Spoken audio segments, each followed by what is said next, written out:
hope and joy are underlying themes in Loughlin, a true story that exposes and then celebrates the extraordinary human ability to rise way above adversity no matter what. It was written by author Joe Montgomery and takes a look into the private life of the Guilford artist Brendan Loughlin. Both Joe Montgomery and Brendan Loughlin join me now. Hello, welcome to the show. It's great to have you here. Thanks for having me. So I think we should start off by saying how you guys met. It was in a painting class several years ago.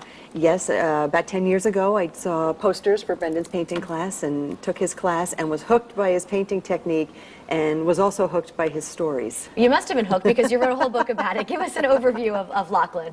The book itself is a true story, of course, a true account of Brendan's life, and I think what it really shows is that no matter how low you fall, there's always hope.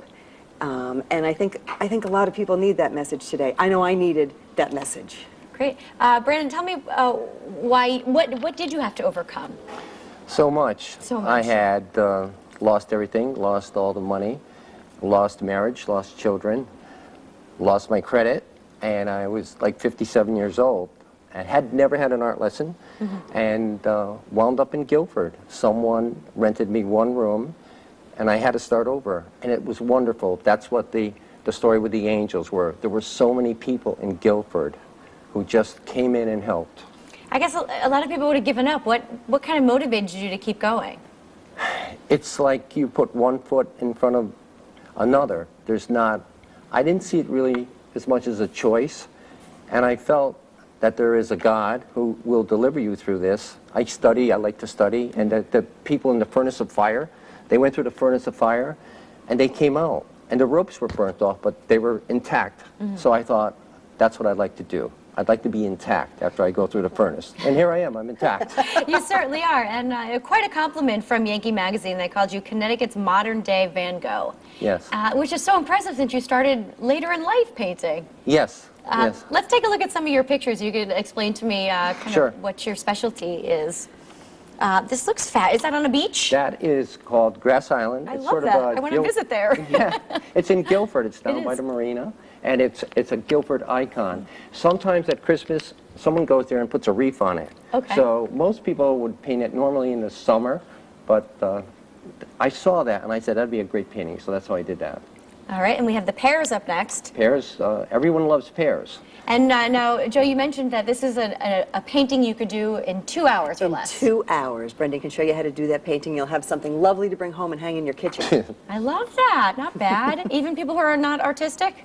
Yes, you can paint. Yes, that's my job, to All tell right. people that. And we have almost a Van Gogh itself over here, almost. Sunflowers, of course. Vincent van Gogh painted the sunflowers for his friend Paul Gauguin when Paul Gauguin came to the house, the Yellow House, to visit him. So he surrounded his room with sunflowers. So when Paul Gauguin came, there were all these sunflower paintings. It's a sign of hope.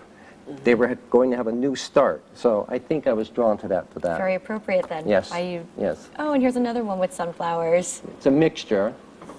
Very nice. Joe, I have to ask you, what made you write a book about Brendan?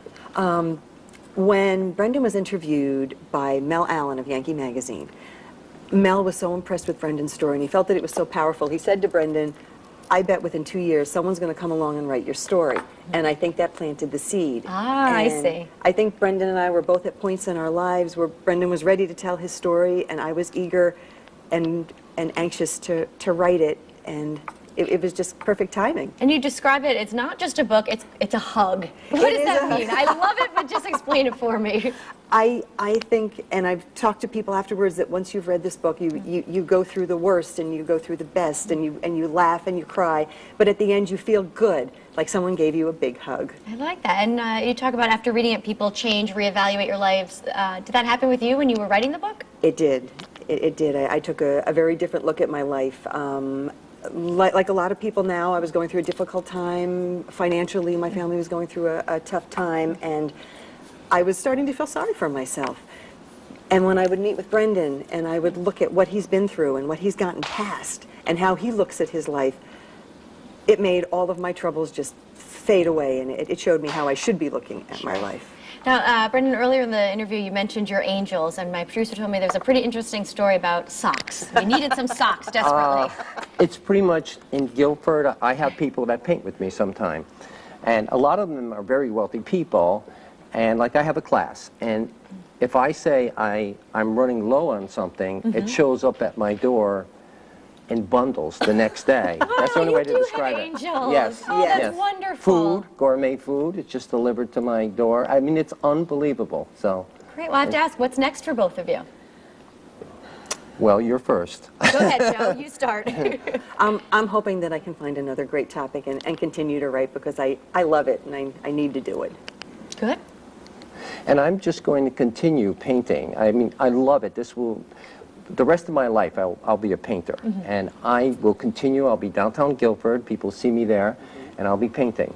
All right. The name of the book is Loughlin. It's kind of about second chances, would you say? Yes. Yes. I like that. And where can we Exactly. find the book? Right now it's at Breakwater Books on the Green in Guilford. It's also available at R.J. Julia's on Boston Post Road in Madison.